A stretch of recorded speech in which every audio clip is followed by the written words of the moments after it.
Hello everyone. स्वागत है आप सभी का हमारे यूट्यूब चैनल यानी आपके YouTube channel alphabet coaching centre में। देखिए आपका यह जो आपका क्लास 9th का मैथ का चैप्टर है, पहला चैप्टर है। पहले चैप्टर में हमने आपको आपको बताया है, संख्या पद्धति से हमारा चल रहा था कि यहाँ पर आपका जो संख्या पद्धति में जो पहला चैप्टर था, पहले चैप्टर को हमने आपको कंप्लीट करा दिया है। अगर आपने उस वीडियो को नहीं देखा है तो मैं आपको इस प्लेलिस्ट के इस वीडियो के डिस्क्रिप्शन में आपको दे दूंगा उसका इस वीडियो का लिंक, तो आप वहां पर जाकर के देख लीजिएगा, नहीं तो हमारे चैनल पर भी जाकर के आप देख सकते हैं। तो देखिए यह आपका 1.1 था और यहाँ पर आपका है अगला जो है अपरिमेय संख्या। परिमेय संख्या तो आप जानते ही हैं, जहाँ पर आपका पी बटे क्यू के रूप में जो संख्याएं लिखी जाती हैं वो परिमेय संख्याएं कहलाती हैं। अब यहाँ पर हम पढ़ेंगे अपरिमेय संख्या के बारे में। तो देखिए अपरिमेय संख्या होती क्या है। यहाँ पर अगर हम लिखना चाहें कि अपरिमेय संख्या क्या, अपरिमेय अपरिमेय संख्या, तो देखिए अपरिमेय संख्या होता क्या है। तो देखिए अगर इसको इंग्लिश में कहते हैं इरेशनल नंबर। क्या कहते हैं? Irrational number. IRRATIONAL, irrational number, NUMBER number. यह होता है आपका इरेशनल नंबर यानी अपरिमेय संख्या। देखिए परिमेय संख्या क्या होता है, जिसको हम पी बटे क्यू के रूप में लिख सकते हो, जहां पर आपका पी और क्यू क्या होते हैं? पूर्णांक होते हैं। और क्यू नॉट इक्वल टू क्या होता है? क्यू नॉट इक्वल टू 0 होता है। लेकिन यहाँ पर क्या होता है अपरिमेय में जिसको हम पी बटे क्यू के रूप में ना लिख सके, वो क्या होता है? अपरिमेय संख्या होता है। अगर हम उदाहरण की बात करेंगे, क्या उदाहरण की बात करेंगे, तो यह पी बटे क्यू के रूप में नहीं लिखा जा सकता। अगर हम उदाहरण की बात करेंगे, जैसे आपका पाई हो गया, ठीक है, दशमलव की संख्या हो गई, जैसे हम 1.1 लिख दिए, ये आपका क्या हो जाएगा? अपरिमेय संख्या। अगर हम कड़ी की वैल्यू लिख दें, कड़ी में कोई भी संख्या लिख दें, जैसे कड़ी में आपका ए लिख दिए, जहाँ ए आपका क्या है? ये अचर है। आप यहाँ पर इसको नोटिस कीजिएगा, जहाँ पर ये क्या है? अचर राशि है या अचर संख्या है। तो देखिए अचर होता क्या है? जिसका मान क्या हो? निश्चित हो, ठीक है। और अचर क्या होता है, मतलब चर क्या होता है? जिसका मान क्या हो? परिस्थिति के अनुसार, अपने अनुसार, समय के अनुसार उसके मान में हम चेंजेस कर सकते हैं। तो यहाँ पर देखिए आपका यह जो दूसरे नंबर का चैप्टर है, हम इसी के बारे में डिस्कस करेंगे। यहाँ पर देखिए क्या लिखा है? संख्या क्या है? संख्या यश को अपरिमेय संख्या, देखिए इंग्लिश इसका क्या लिखा हुआ है? इरेशनल नंबर कहा जाता है यदि इसे पी बटे क्यू के रूप में न लिखा जा सके, जहाँ पी और क्यू क्या है? पूर्णांक है और क्यू नॉट इक्वल टू क्या है? 0 है। यहाँ पर आप जानते हैं कि अपरिमित रूप से अनेक परिमेय संख्याएं होती हैं। यहाँ पर आप देख सकते हैं कड़ी की संख्याएं और पाई और दशमलव वाली संख्याएं, ये सब आपकी क्या कहलाती हैं? अपरिमेय संख्या कहलाती हैं। अब यहाँ पे टिप्पणी आपको देखिए क्या दिया हुआ है कि आपको याद होगा कि जब कभी आप प्रतीक यानी अंडर रूट का प्रयोग करते हैं, तब हम यह मानकर चलते हैं कि यह संख्या का धनात्मक वर्गमूल है, ठीक है। अतः आप कड़ी में अंडर रूट 4 लिखते हैं, जो कि आपका इसका वर्गमूल किया जाए तो आपका 2 होता है। यद्यपि 2 और -2 दोनों ही संख्या 4 के क्या है? वर्गमूल है। तो ऊपर दी गई संख्या के बारे में आप जानते हैं, उदाहरण से हमने पाई से आप परिचित हो चुके हैं, ठीक है। अब यहाँ पर आप इसको अब जान गए कि आपका परिमेय संख्या होता क्या है, ठीक। यहाँ पर आपका पेज नंबर 8 पर यहाँ पर कुछ डार्क लाइनें की हुई हैं, जो कि आप यहाँ पर देख सकते हैं। यहाँ पर देखिए क्या लिखा हुआ है कि अतः वास्तविक संख्या या तो परिमेय या अपरिमेय संख्या हो सकती हैं। अतः हम यह कह सकते हैं कि प्रत्येक वास्तविक संख्या को संख्या रेखा के एक अद्वितीय बिंदु से निरूपित किया जाता है। साथ ही संख्या रेखा का प्रत्येक बिंदु एक अद्वितीय वास्तविक संख्या को निरूपित करता है। यही कारण है कि संख्या रेखा को वास्तविक संख्या रेखा कहा जाता है।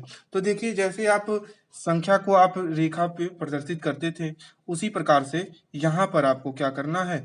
अपरिमेय संख्या को आपको संख्या रेखा पर प्रदर्शित करना है। तो चलिए देखते हैं कैसे हम इसको प्रकट करेंगे। तो देखिए आप यहाँ पर देखिए कह रहा है वास्तविक संख्या रेखा पर कड़ी में 3 का स्थान निर्धारण कीजिए। क्या कह रहा है? कड़ी में 3 का स्थान निर्धारण कीजिए। अगर आपसे पूछा जाए तो कैसे निर्धारित करेंगे? तो देखिए आपको सिंपल सा कुछ करना नहीं है, हम यहाँ पर आपको हम बताते हैं।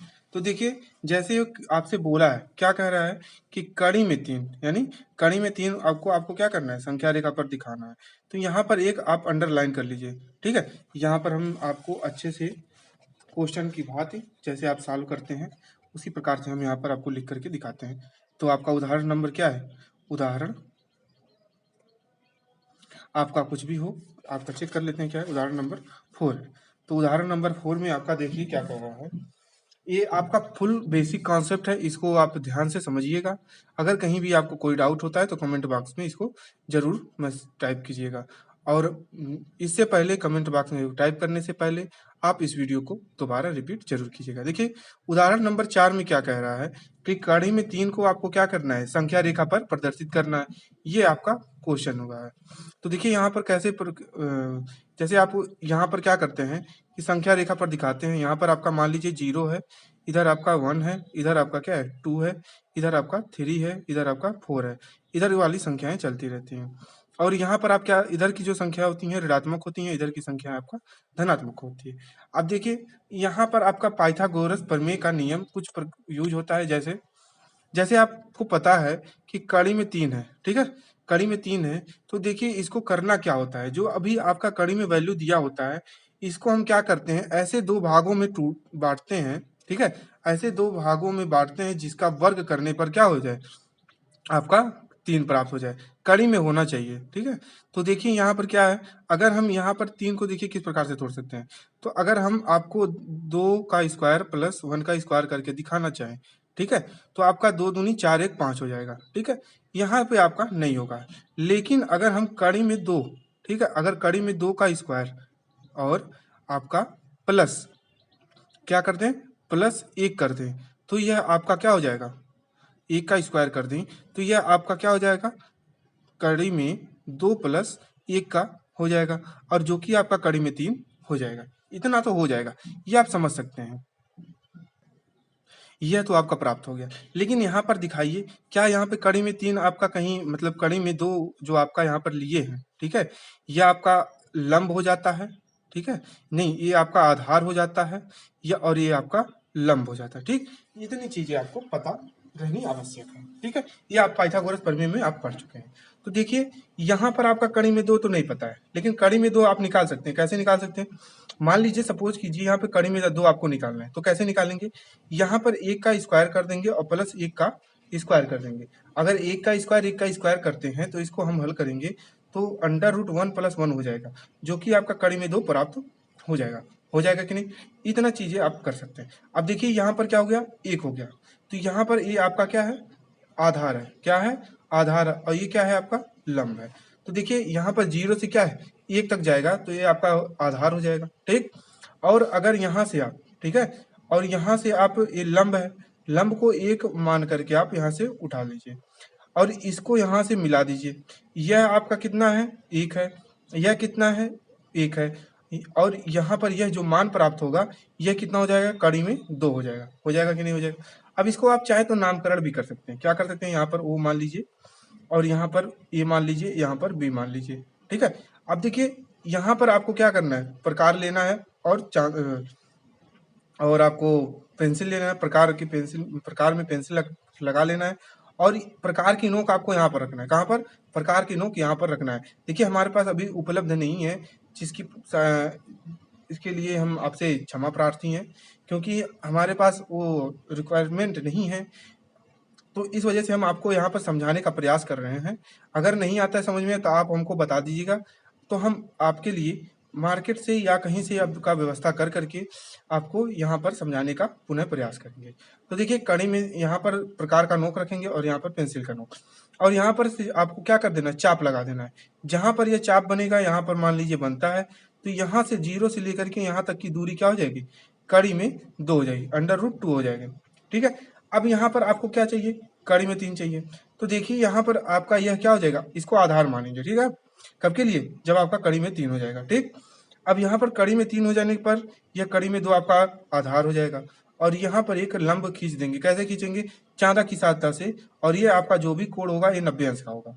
उसके बाद यह जब कड़ी में 2 और यह 1 हो जाएगा, तो इसको हम ऐसे मिलाएंगे तो यह आपका कड़ी में √3 हो जाएगा कि नहीं। अब यहाँ पर प्रकार का नोक रखेंगे। कहाँ पर? यहाँ पर प्रकार का नोक रखने के बाद यहाँ पर पेंसिल का नोक रखेंगे और इसके बाद यहाँ पर चाप लगाएंगे। और जहाँ पर आपका चाप इस रेखा पर मिलेगा वही आपका बिंदु क्या कहलाएगा? √3 कहलाएगा। देखिए कितना आसान था, यहाँ पर आपको समझना। तो देखिए अगर यहाँ पर कुछ भी डाउट होता है तो आप इस वीडियो को पुनः देख सकते हैं, आपका डाउट क्लियर हो जाएगा। अब चलते हैं अपने अगले क्वेश्चन की तरफ। यहाँ पर आप देख सकते हैं कि आपका प्रश्नावली 1.2 है। इसमें देखिए करना क्या है कि पहले क्वेश्चन में कह रहा है नीचे दिए गए कथन सत्य हैं या असत्य हैं, कारण के साथ क्या करना, अपने उत्तर दीजिए। यहाँ पर क्या है, पहला क्वेश्चन कह रहा है प्रत्येक अपरिमेय संख्या क्या है, एक वास्तविक संख्या होती है। देखिए प्रत्येक परिमेय संख्या, यहाँ पर आप देख सकते हैं कहाँ पर, यहाँ पर क्या कह रहा है, अतः मतलब वास्तविक संख्या या तो परिमेय या अपरिमेय संख्या होती है। अतः हम यह कह सकते हैं कि प्रत्येक वास्तविक संख्या को संख्या रेखा के एक अद्वितीय बिंदु से निरूपित किया जाता है। साथ ही संख्या रेखा के प्रत्येक बिंदु एक अद्वितीय वास्तविक संख्या के रूप में निरूपित करता है। तो आप यहाँ पर देख सकते हैं यह क्वेश्चन आपका जो भी है, प्रत्येक अपरिमेय संख्या एक वास्तविक संख्या होती है। देखिए कोई भी परिमेय संख्या लेते हैं, जैसे हमने यहाँ पर क्या लिया, यहाँ पर जो संख्या है वास्तविक संख्या में क्या होता, अगर वास्तविक संख्या की हम बात करें डेफिनेशन की, अगर हम वास्तविक क्या है, वास्तविक संख्या, इसको हम इंग्लिश में बोलते हैं रियल नंबर। यह आपका हो जाएगा रियल नंबर। तो देखिए यहाँ पर क्या होता है कि अगर कोई आपका संख्या रेखा पर है, जो भी आपका संख्या रेखा पर संख्याएं प्रदर्शित होती हैं, जैसे आपका 0 हो गया, 10, 1 हो गया, 2 हो गया, आपका या अगर आपसे कहना चाहें सिंपल सा भाषा में, परिमेय संख्या, अपरिमेय संख्या क्या है, अपरिमेय संख्या और परिमेय संख्या, परिमेय संख्या और अपरिमेय संख्याओं का जो समूह होता है वो क्या कहलाता है, वास्तविक संख्या कहलाती है। यहाँ पर आपका दशमलव की संख्याएं और आपका रूट की संख्याएं, पाई भी, सभी संख्याएं इसमें क्या हो जाती हैं, शामिल हो जाती हैं। तो आपका ये सब संख्याएं क्या कहलाएंगी, परिमेय वास्तविक संख्याएं कहलाएंगी। अब चलते हैं दूसरे क्वेश्चन पे, देखते हैं क्या है। संख्या रेखा का प्रत्येक बिंदु √m के रूप का होता है, जहां m क्या है, एक प्राकृतिक संख्या है। तो देखिए ये आपका कथन असत्य हो जाएगा। क्यों असत्य हो जाएगा? यहाँ पर अगर हम आपको दिखाना चाहें √m है, ठीक है, अगर √m को हम m के रूप में, यह क्या सही होगा? जैसे मान लीजिए यहाँ पर लिख दें, यहाँ पर क्या कह रहा है पहले एक बार देख लेते हैं। प्रत्येक बिंदु √m का रूप होता है, जैसे यह आपका इसके रूप में लिखा जा सकता है। जैसे मान लीजिए अगर यहाँ पर 4 लिखा है तो यहाँ पर कितना हो जाएगा, 2 हो जाएगा ना। अगर यहाँ पर 3 लिखा है तो इसका √3 ही होगा, इसका और कोई वैल्यू नहीं हो सकता है। अगर होगा तो दशमलव में होगा। तो यहाँ पर यह कथन क्या हो जाएगा, असत्य हो जाएगा।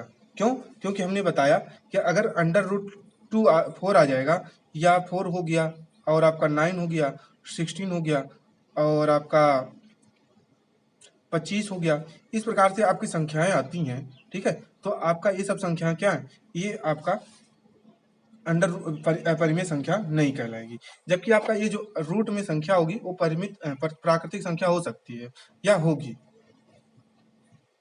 अब देखते हैं अपना तीसरा, इसमें क्या है, प्रत्येक वास्तविक संख्या एक क्या होती है, अपरिमेय संख्या होती है। तो आप यहाँ पर देख सकते हैं, यहाँ पर आपको हमने यहाँ पर डिफिनेशन इसको दिखाया है आपको कि आपका जो भी सभी परिमेय संख्या होती है वास्तविक, यानी आपका जो भी परिमेय संख्या और अपरिमेय संख्या होती है वो आपका क्या होता है, वास्तविक संख्या होता है। तो यहाँ पर लिख देंगे कि सभी परिमेय संख्याएं आपका क्या होती है, सभी वास्तविक संख्याएं क्या होती है, परिमेय अपरिमेय संख्या होती है।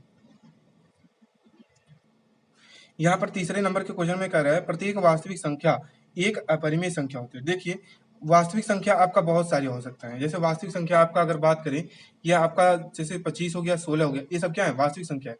लेकिन अगर हम बात करेंगे कि अपरिमेय संख्या की, अगर हम √16 लिख दें तो ये आपका क्या है, अपरिमेय संख्या है नहीं, लेकिन ये आपका संख्या है। लेकिन अगर इसको हम हल करेंगे तो 4 हो जाएगा, तो ये आपका अपरिमेय संख्या तो है नहीं। तो इस वजह से आपका कथन क्या हो जाएगा, असत्य हो जाएगा। यह दूसरा वाला और तीसरा वाला, ये आपका कथन असत्य हो जाएगा, ये केवल सत्य होगा।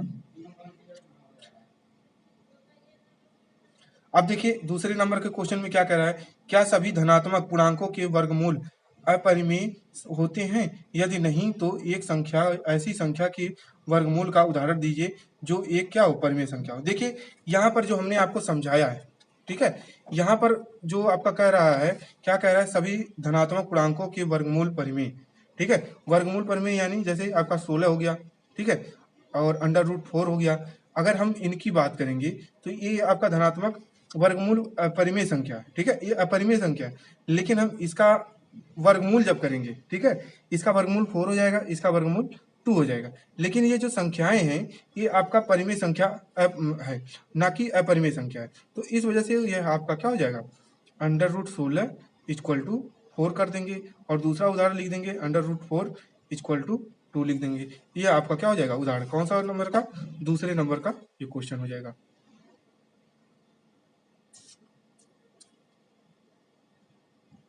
देखिए अब आपका जो अगला क्वेश्चन है, यहाँ पर अगला क्वेश्चन देखिए क्या है, यहाँ पर कह रहा है दिखाइए कि संख्या रेखा पर √5 को किस प्रकार निरूपित किया जा सकता है। देखिए इस क्वेश्चन को हम आपको तीसरा और चौथे नंबर के क्वेश्चन को हम आपको प्रकार और पेंसिल और चांदा की सहायता से इस क्वेश्चन को अच्छे से समझाएंगे। तो देखिए अब जो भी ये वीडियो प्रोवाइड कर रहे हैं आपको, अगर आपको ये वीडियो अच्छा लगता है तो अपने दोस्तों के साथ शेयर जरूर कीजिएगा, और अगर आपको इसमें कोई कमी दिखती हो तो आप इसको कमेंट बॉक्स में जरूर टाइप कीजिएगा। मिलते हैं अगले वीडियो में, आपको अगला क्वेश्चन जो आपका होगा उस वीडियो में। तब तक के लिए थैंक्स फॉर वॉचिंग।